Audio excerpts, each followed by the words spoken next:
L'équipe PDC a développé une série de 8 tutoriels de perfectionnement numérique à distance pour le personnel afin d'assurer une gestion numérique efficace et efficiente des consortiums.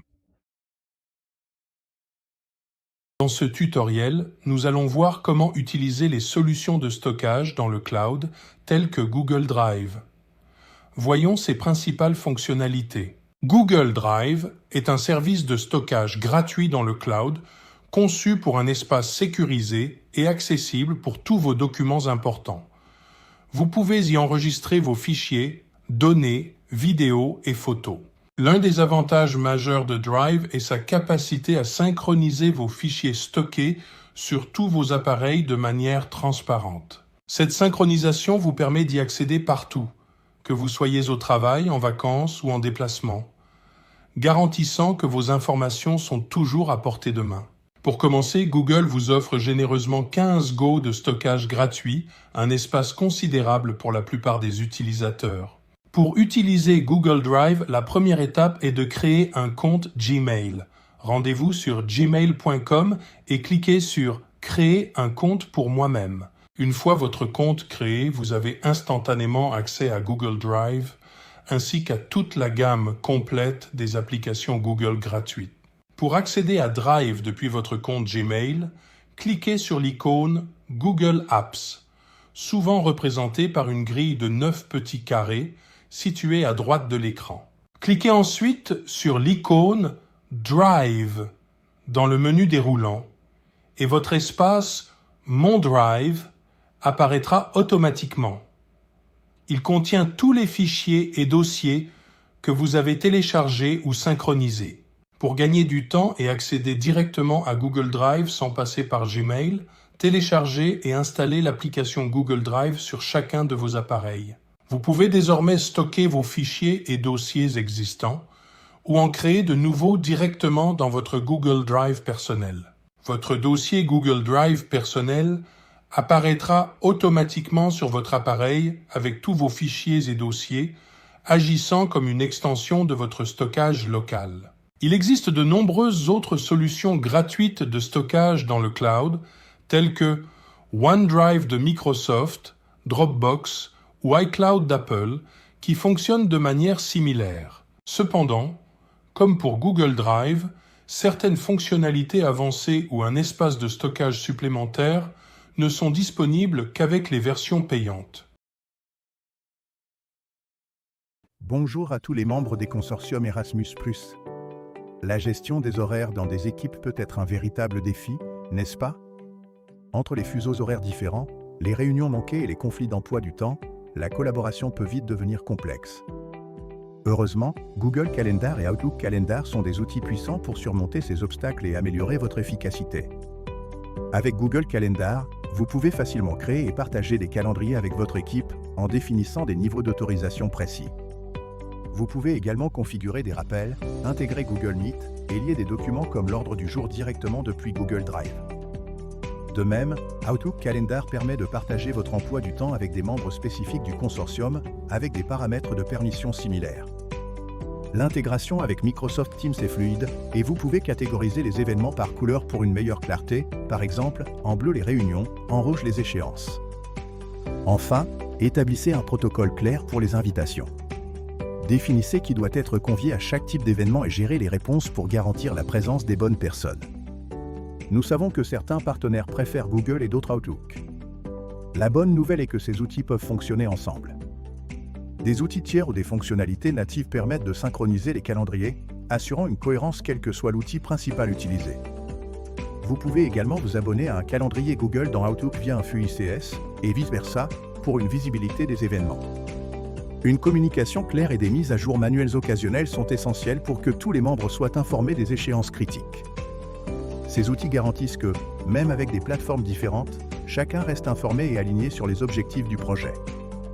Google Calendar s'intègre parfaitement avec Google Drive, Doc, Sheets et Slides, créant un écosystème collaboratif complet. De même, Outlook Calendar fait partie intégrante de Microsoft 365 avec Word, Excel, PowerPoint, Teams et SharePoint. En résumé, l'utilisation de Google Calendar et Outlook Calendar améliore l'organisation, la communication et la gestion de projets. Ces outils réduisent les conflits d'horaires et favorisent une collaboration plus efficace au sein de vos consortiums Erasmus+.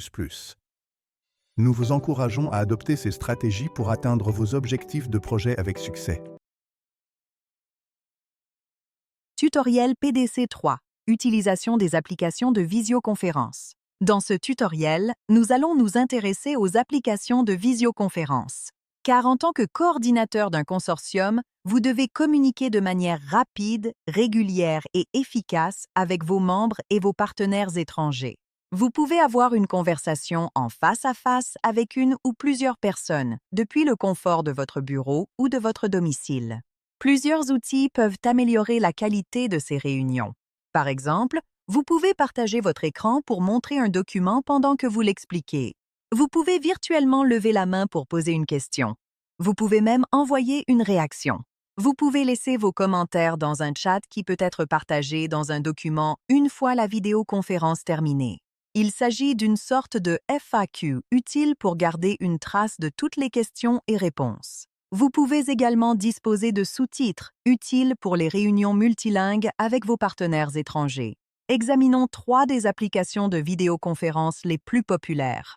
Tout d'abord, Google Meet est conforme à la norme IETF et peut offrir un nombre illimité de réunions. Et celles-ci peuvent être facilement programmées par tous les utilisateurs. Il offre également une intégration complète avec d'autres services Google populaires tels que Gmail et Drive. En revanche, certaines fonctionnalités clés ne sont pas accessibles dans sa version gratuite, telles que l'enregistrement d'écran. De plus, Google Meet fonctionne très bien dans Chrome, mais peut présenter des problèmes dans d'autres navigateurs.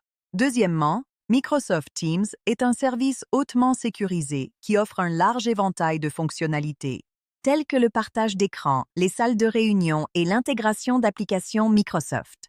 Il offre la possibilité de travailler en collaboration et d'organiser des fichiers pour des projets collaboratifs. Vous pouvez disposer de différents espaces pour les différents projets, ce qui facilite l'organisation du travail. Cependant, il nécessite une connexion Internet très stable et son interface peut sembler peu intuitive. Cependant, Microsoft travaille constamment à des mises à jour basées sur les commentaires des clients. Enfin, Zoom est conçu pour un usage professionnel avec un grand affichage des participants. Il propose des salles d'attente, des salles de réunion et des tableaux blancs modifiables. Il est généralement considéré comme très intuitif pour les nouveaux utilisateurs. Zoom offre aux hôtes des contrôles avancés, attribution de rôles et gestion du partage d'écran.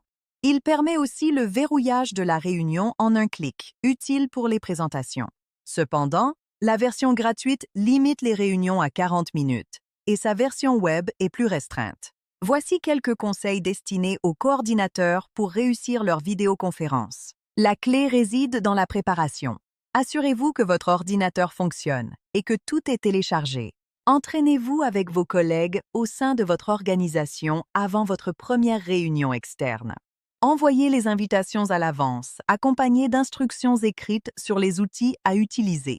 Débarrassez-vous de tout encombrement en arrière-plan et veillez à avoir un bon éclairage. Accueillez vos participants et engagez la conversation avant de commencer à travailler sur l'ordre du jour. Donnez à chacun la possibilité de s'exprimer et laissez les participants poser des questions. Respectez votre timing, voire terminez en avance. 30 minutes devraient suffire. Remerciez les participants à la fin de la réunion et restez disponible pour toute discussion. Enfin, envoyez le compte-rendu dès que possible après la réunion. Tutoriel PDC 4. Application de communication.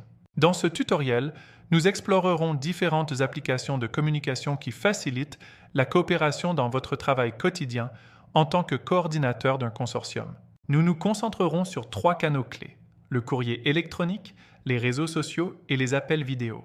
Ce sont les outils les plus largement utilisés pour assurer une communication fluide entre les partenaires de mobilité, une immédiateté et une large couverture dans la diffusion et la communication en face à face sans quitter votre bureau. Commençons par le courrier électronique.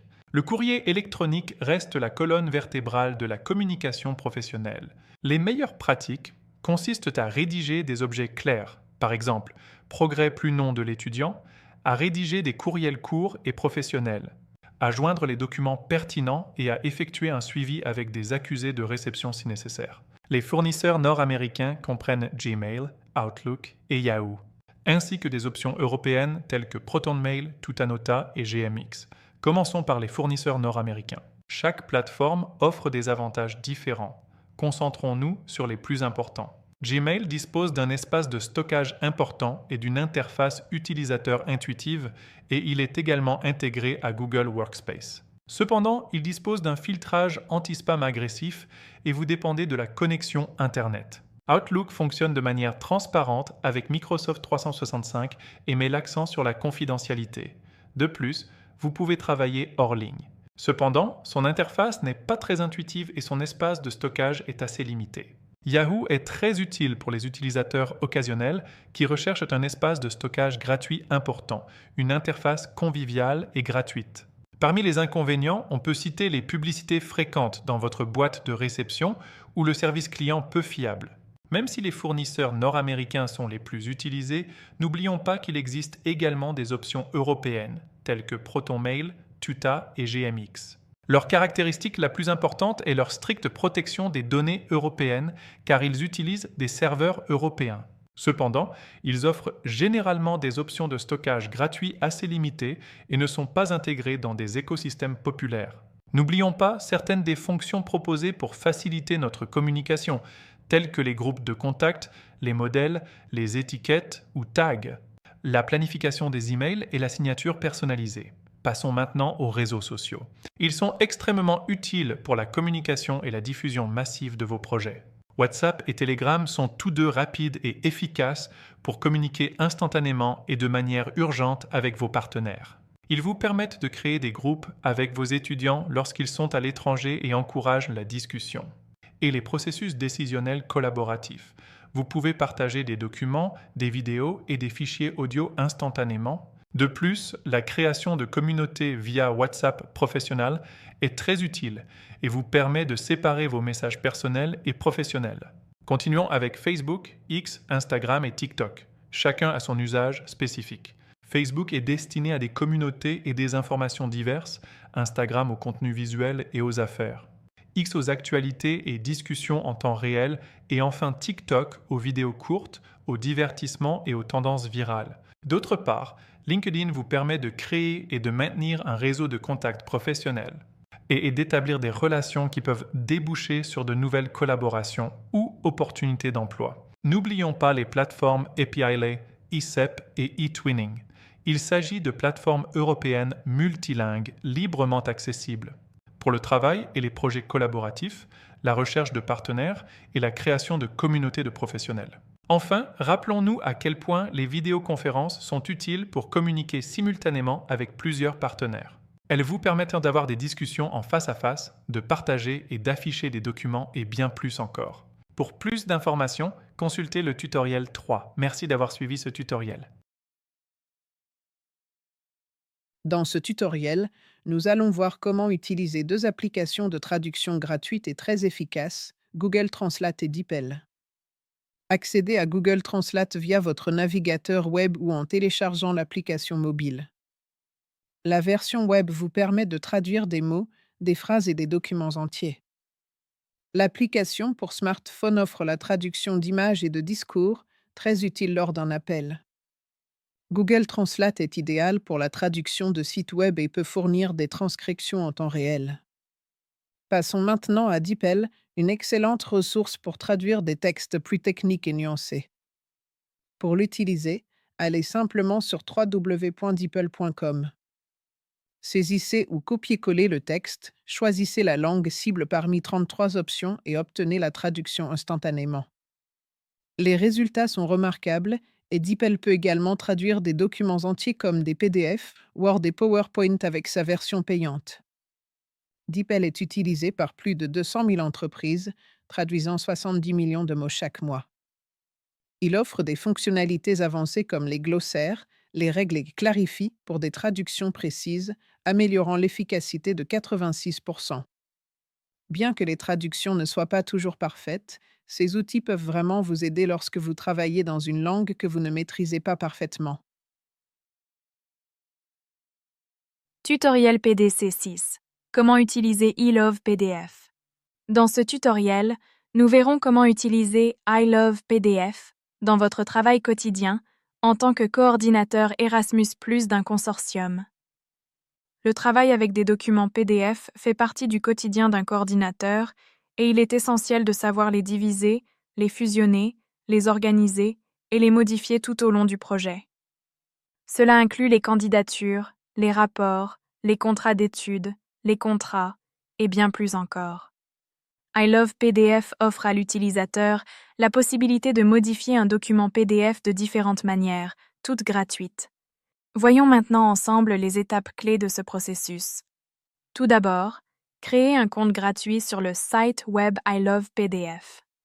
Vous pouvez utiliser votre compte Google ou Facebook ou votre adresse email.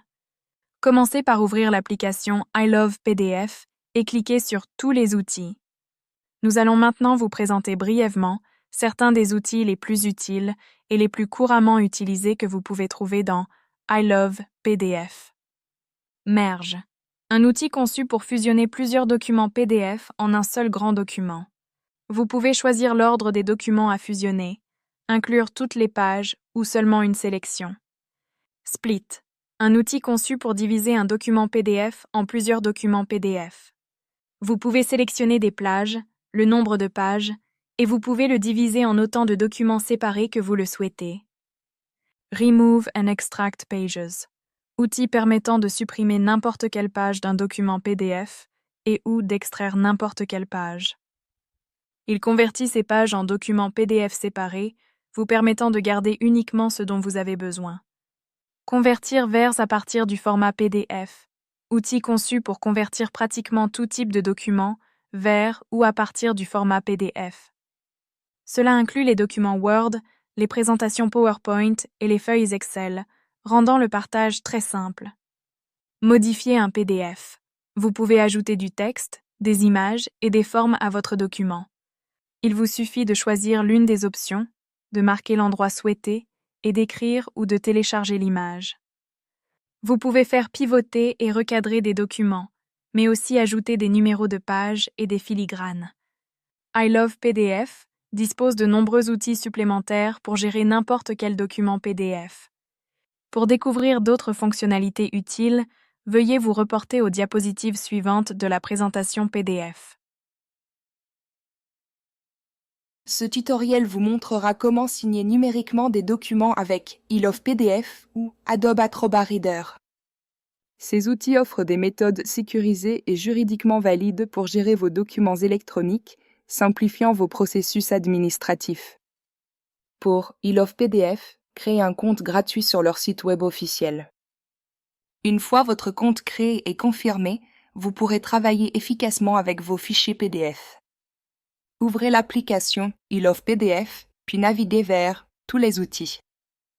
Sélectionnez l'option « Signer le PDF » pour initier le processus de signature. Suivez les 8 étapes détaillées dans la présentation PDF du tutoriel 7 pour une signature réussie. Téléchargez et enregistrez toujours une copie signée de chaque fichier pour vos archives. Si plusieurs personnes doivent signer un même document, c'est possible. Suivez les 12 étapes spécifiques présentées aux pages 12 à 16 de la présentation PDF pour gérer les signatures multiples. Passons à l'utilisation des Adobe Acrobat Reader pour signer vos documents numériques. Téléchargez et installez la version gratuite de l'application sur votre ordinateur. Ouvrez le document PDF que vous souhaitez signer directement dans l'application. Cliquez sur l'onglet « Outils » situé dans le coin supérieur droit. Dans le volet « Outils », sélectionnez l'option « Remplir et signer ». Suivez les étapes 1 à 6, décrites aux pages 25 à 30 de la présentation PDF pour apposer votre signature. Pour demander une signature à d'autres personnes, référez-vous aux étapes 1 à 10 détaillées aux pages 31 et 32 de la présentation PDF.